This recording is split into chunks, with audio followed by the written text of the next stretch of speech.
मैं शिवम को यहाँ लाने में आपकी मदद कर सकता हूँ, लेकिन बाकी की व्यवस्था आपको खुद ही करनी होगी। ये भी ठीक है, जब तक तुम उसे पकड़ोगे मैं यहाँ उसके बाद की व्यवस्था करने के लिए लोगों का इंतजाम कर लूंगा। रिकॉर्डिंग सुन शिवम का खून खौल उठा। अगर आप उससे निपटना चाहते हैं तो मैं शुरुआत करने को तैयार हूँ, पुरी ने गुस्से से कहा। शिवम ने उसकी ओर ठंडे भाव से देखा और कहा, मेरी मदद करके बचना चाहते हो? तुमने मुझे अगवा करवाया, मुझ पर गोली चलाने की हिम्मत की। तुम्हें क्या लगता है मैं बख्श दूंगा तुम्हें? पुरी के माथे से पसीने की एक ठंडी बूंद टपक गई। मास्टर शिवम, दया कीजिए, मैं आपको ठेस नहीं पहुंचाना चाहता था। आप जैसे महान इंसान से एक छोटी सी उम्मीद करता हूं कि आप मुझे खुद को साबित करने का एक मौका देंगे। अब मैं बस आपका गुलाम हूं। पुरी शिवम के सामने डर और घबराहट में झुक गया। शिवम ने हल्के से कहा, मैं तुम्हें अभी के लिए जीने दूंगा। शुक्रिया मास्टर, पुरी ने सांस लेने की कोशिश करते हुए कहा। हम किसी को यह नहीं बता सकते कि आज रात क्या हुआ, शिवम ने धीरे से कहा। अगली बार जब दर्श सिंघानिया तुम्हारे संपर्क में आए तो मुझे तुरंत बताओ। हाँ मास्टर, अब से मेरा जीवन आपके नाम। आप मुझे जब जो आदेश देंगे मैं पूरा करूंगा, चाहे कुछ भी हो जाए, पुरी ने गंभीरता से कहा। फिर उसने राहत की एक लंबी सांस ली, ये सोचकर कि आखिरकार उसकी जान बच गई है। दूसरी ओर इस अंजाम को भेष में एक आशीर्वाद भी माना जा सकता है। हालांकि उसे बहुत बड़ा नुकसान हुआ था, फिर भी उसने शिवम को अपने बॉस के रूप में स्वीकार किया था।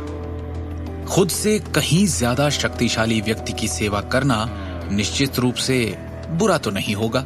शिवम जो जानने आया था उसने वो जान लिया। अब यहां रुकने की कोई वजह नहीं थी। वो मुड़कर स्काई टावर के बाहर निकल गया और घर लौट आया। घर वापस लौट आने पर वो लगातार सोचता रहा कि दृष्टि के परिवार की स्थिति को कैसे संभालना चाहिए। उस रात उसने विक्रम टोकस को फोन किया और उसे कुछ निर्देश दिए कि क्या करना है। अगले दिन दृष्टि जब ऑफिस गई तभी दूसरी ओर शिवम एक छोटी सी कॉफी शॉप में पहुंचा और खुद के लिए एक लाते ऑर्डर की। करीब 5 मिनट के इंतजार के बाद उसी समय जोश से भरा एक युवक गंभीर निगाहों से कार से बाहर निकला।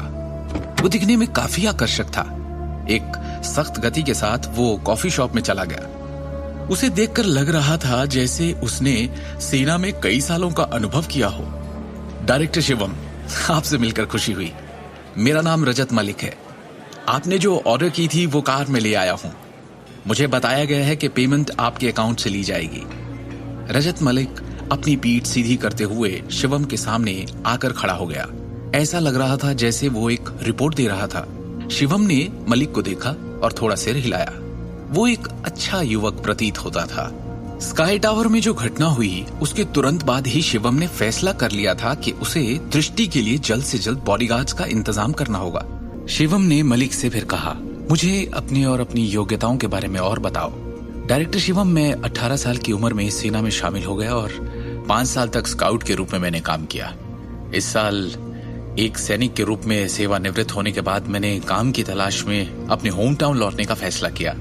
फिलहाल मेरे पास अभी तक किसी भी सोशल वर्क का अनुभव नहीं है, रजत मलिक ने ईमानदारी से उत्तर दिया। ये सुनने के बाद शिवम ने शांति से सिर हिलाया। उसे महसूस हुआ कि रजत मलिक उसकी आवश्यकताओं को अच्छी तरह से पूरी करता है। वो एक सीधे साधे वर्ग से आया था और सेना में भी था। इसके अलावा उसका व्यक्तित्व अच्छा था और वो सख्त अनुशासित भी था। ऐसा भी लग रहा था कि उसके पास मामूली ठगों और गुंडों से निपटने के लिए आवश्यक कौशल है। शिवम ने गंभीरता से कहा, आज से तुम चीफ डायरेक्टर दृष्टि नारंग के ड्राइवर और बॉडीगार्ड के रूप में काम करोगे, मगर तुम्हारा मुख्य काम उनकी रक्षा करना होगा। अगर कोई ऐसी स्थिति आ जाती है जिससे तुम नहीं निपट सकते तो तुम मुझे कॉल करोगे। बाकी किसी बात का तुमसे कोई लेना देना नहीं होगा। समझ गया डायरेक्टर शिवम, मुझे ऐसा अवसर देने के लिए धन्यवाद, मलिक ने उत्साह में कहा और अपनी मुद्रा को सीधा किया। शिवम ने उससे कहा, ठीक है चलो, अभी नारंग ग्रुप की बिल्डिंग तक चलना है। उन दोनों के कार में बैठने के बाद मलिक ने तुरंत कार स्टार्ट की और दोनों अपनी मंजिल की ओर चल पड़े। 20 मिनट बाद वो नारंग ग्रुप की ऊंची और शानदार बिल्डिंग के नीचे पहुंच गए। एंट्रेंस गेट के पास दृष्टि को देख शिवम ने उसे आवाज दी, दृष्टि। शिवम कार से बाहर निकला और मुस्कुराकर दृष्टि से मिला। तुम इतनी देर से क्यों पहुंचे? दोपहर हो चुकी है। दृष्टि ने पीछे खड़े रजत मलिक को नोटिस करने से पहले पूछा। ये? हेलो दृष्टि मैम, मैं रजत मलिक। आज से मैं आपके निजी ड्राइवर के रूप में काम करूंगा। मलिक ने एक गंभीर अभिव्यक्ति के साथ कहा। मेरा ड्राइवर? दृष्टि ने असमंजस में पूछा। फिर उसने शिवम को देखा और कहा, लेकिन मेरे पास तो अभी तक कार नहीं है। ये है ना, ये कार अब तुम्हारी होगी। शिवम ने मुस्कुराते हुए कहा। मेरी कार? मैंने खरीदी है, शिवम ने कहा, पर अब ये तुम्हारी है। तुमने खरीदी? दृष्टि ने आश्चर्य से कहा। ये कार बहुत महंगी है, मुझे क्यों दे रहे हो? तुम खुद नहीं चलाओगे? शिवम ने अपना सिर हिलाया और एक भारी आह भरी। वैसे इतने पैसे कहां से लाए? दृष्टि ने शिवम को संदेह से देखा। शिवम तो पिछले 2 सालों से अपने छोटे से फूड ट्रक पे काम कर रहा था, फिर इतने पैसे कैसे इकट्ठे कर लिए उसने? मैंने पिछले 2 सालों से कुछ पैसे बचाए थे, शिवम ने जवाब दिया। अब तुम कंपनी की चीफ डिजाइन डायरेक्टर हो, तुम्हें जरूरत पड़ेगी और ये कार तुम्हारी पोस्ट को शोभा भी देगी। तो मैंने सोचा ये सही नहीं है शिवम। दृष्टि ने अपना सिर ना में हिलाया और मना कर दिया। ये कार तुमने खरीदी है, फिर भी मैं इसे नहीं ले सकती, इसे तुम अपने लिए रखो। चूंकि उन दोनों ने कभी एक दूसरे के पैसों और हिसाब किताब के बारे में नहीं पूछा, इसलिए स्वाभाविक रूप से उसे नहीं पता था कि शिवम ने कितना पैसा बचाया था। भले ही शिवम ने पिछले 2 सालों में इतना पैसा कमा लिया, ये कमाई उसकी अपने छोटे से फूड ट्रक पर दिन रात की गई मेहनत की थी। 90 लाख जैसी बड़ी रकम इकट्ठी करने के लिए उसने कितनी ज्यादा मेहनत की होगी, दृष्टि ने सोचा। तब तक शिवम ने मुस्कुराकर फिर से कहा, ये मत भूलो कि मैं भी अब काम पर तुम्हारा असिस्टेंट डायरेक्टर हूं। जरा सोचो, अगर मेरी बॉस ऐसी कार में नहीं आती तो मैं कैसे हिम्मत कर सकता हूं इससे रोज ऑफिस आने की। फिर शिवम ने जरा चालाकी से कहा, और ये बताओ दृष्टि, जो मेरा है क्या वो तुम्हारा नहीं? इतना मत सोचो, कंपनी की इतनी बड़ी पोस्ट पर आ गई हो, खुद को और सबको महसूस भी तो होने दो। वैसे भी तुम्हारे अंडर काम करके मैं भी तो और पैसे कमाऊंगा। उतने नहीं कमा पाया तो तुम मुझे अपने अगले प्रमोशन पर एक कार गिफ्ट कर देना। बात वही हुई ना? शिवम ने स्पष्ट रूप से कहा। वैसे मुझे आज चेयरमैन विक्रम ने एक नोटिस भी भेजा जिसमें लिखा था कि बोर्ड ऑफ डायरेक्टर्स ने रजत मलिक को तुम्हारे ड्राइवर के तौर पर चुना है। उसकी तनख्वाह कंपनी देगी। प्रमोशन मिलते ही उनके इस ऑफर को मना करके तुम उनका दिल नहीं तोड़ सकती, है ना? दृष्टि ने एक पल के लिए इसके बारे में सोचा और फिर सिर हिलाया। ठीक है। कि तभी एक अचानक तेजी से ब्रेक की चीख के साथ उनकी गाड़ी का रास्ता रोकते हुए सामने आकर रुक गई। ऐसा लग रहा था जैसे कार के मालिक ने उन्हें भड़काने के लिए जानबूझकर कार को इतनी जोर से घुमाया।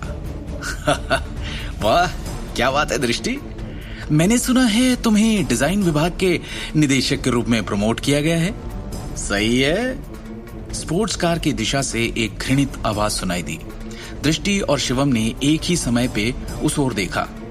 एक युवक गहरे रंग का धूप का चश्मा पहने हुए, भड़कीले कपड़े पहने हुए अंदर बैठा है। जैसे ही युवक ने दरवाजा खोला और कार से बाहर निकला, उसने एक दबंग उपस्थिति की और उन दोनों को घूरने लगा। ये करण नारंग था, वो व्यक्ति जो पिछले कुछ दिनों से कंपनी में नहीं आया था। बहना, काफी बोल्ड हो तुम। मैंने सुना है कि कल तुमने डिजाइन डायरेक्टर की पोस्ट ले ली। इतना ही नहीं, प्रमोशन मिलते ही करोड़ों के एक ज्वेलरी प्रोजेक्ट पर भी हाथ मार लिया। वाह। करण ने उनकी गाड़ी को चारों ओर से देखा और एक चंचल अभिव्यक्ति के साथ कहा, कंपनी के पैसों से गाड़ी खरीदने की तुम्हारी हिम्मत कैसे हुई? अब क्या नई समस्या खड़ी करेगा करण दृष्टि और शिवम के लिए? आगे की कहानी जानने के लिए देखिए अगला एपिसोड सिर्फ पॉकेट एफएम के यूट्यूब चैनल पर, और शिवम द हिडन वॉरियर के सारे एपिसोड्स को सुनने के लिए डिस्क्रिप्शन में दी लिंक से डाउनलोड करें पॉकेट एफएम ऐप।